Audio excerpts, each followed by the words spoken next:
Joo, jatkanpa. Tai siis no, teinpä tälleen pitkästä aikaa tämmösen videon, että jaha, kuka mulle puhuu. Niin joo.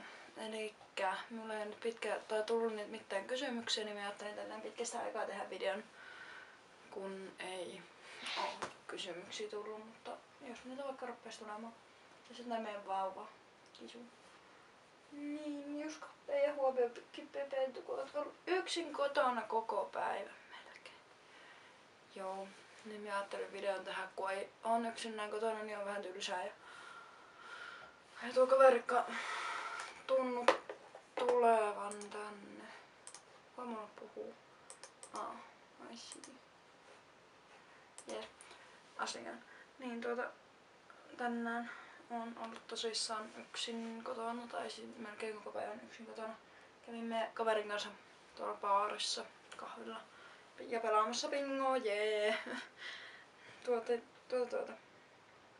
Niin, elikkä mitäs mun piti kertoa? Niin, mä sain tänne uusia vaatteita, tai no oikeastaan housuja. Semmoset kolmet housut. Jes, me saa seuraa, kaveri tulee tänne.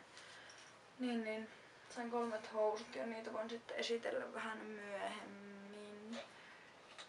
Joo, vaikka uudessa videossa sitten jossain vaiheessa.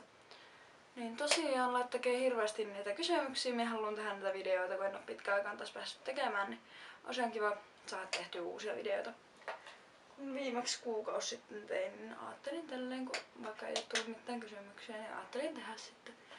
Kun tylsää. Jees. Mutta eipä mulla tälleen muuta. Mun kaveri tulee tuosta varmaan ihan kohta, niin saattaa ihmetellä vähän. Mut joo, no hei hei!